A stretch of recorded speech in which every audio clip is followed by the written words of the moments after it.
technology. We are at day 22. To speed up this process a bit, you could increase your light to 18 hours a day at this point, or even a few weeks earlier once the seeds had sprouted. And you could also increase your temperatures just a little bit. We're at the point where, do we add nutrients or do we wait another week? We're kind of at a 50-50. Some of the plants are definitely ready.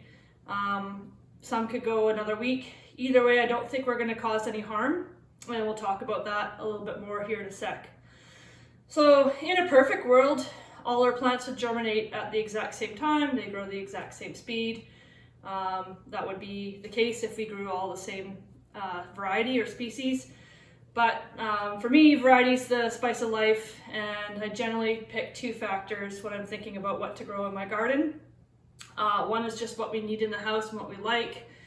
Sometimes that's things that we can't get at the grocery store easily, like Thai basil or some of these mustards. And other times it's more for the color, so it is a living wall. I do like to balance a little bit of the beauty side of it as well on the different colors, both on the plate and on my wall. So let's take a little closer look at these plants here, and I'll just show you some of the things I'm seeing in terms of which ones are ready for the nutrients, which ones aren't.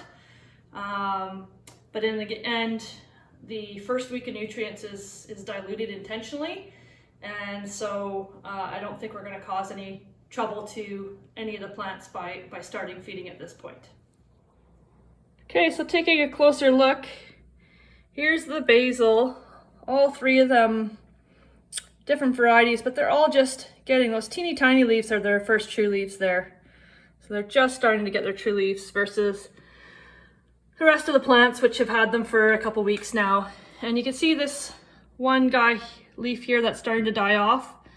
That's a sign actually that, because that's one of the cotyledons, one of the part of the seed. That's a sign that this plant's ready for some nutrients. I'm gonna pull the plants out of the wall and I'll show you a couple other things. Okay, so I've got the kale blend here, and on the bottom you can see these little white roots starting to stick out, so that's a good sign. They're hunting for nutrients, and they're ready to get some feeding.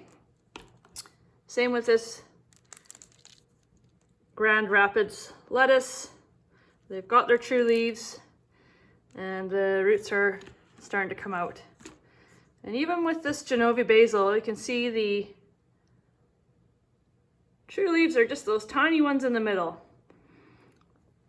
And even with the Genovese basil, the roots are starting to stick out. So I think it's a little early for the Genovese basil, but it's not going to hurt it. To start the nutrients, I could just as easily wait another week. But I'm going to go ahead and start at the week 2 here, 7.5 mils of the grow, and go from there. Okay, so I've measured out my grow formula here. Better to be under than over, so just be cautious here not to go over 7.5 mils. That's important to not overfeed your plants at this stage. And I also need 5 milliliters of the Magical, so I'm going to use a teaspoon to measure that out.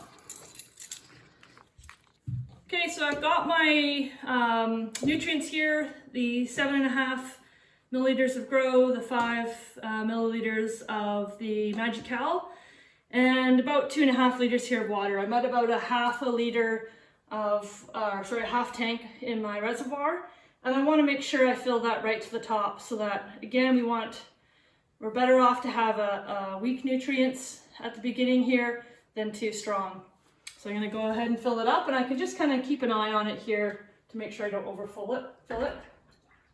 And now I just want to keep an eye on the plants. We'll check in next week.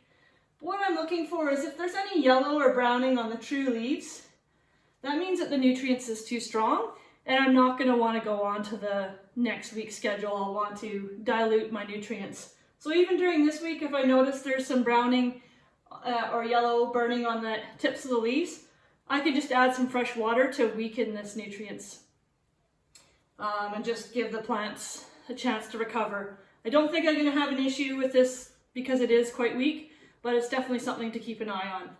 Okay, well that's it for this week. I'm going to do an extra video this week on how to keep your indoor garden pest free. Make sure you like and subscribe to our YouTube channel so you can follow along.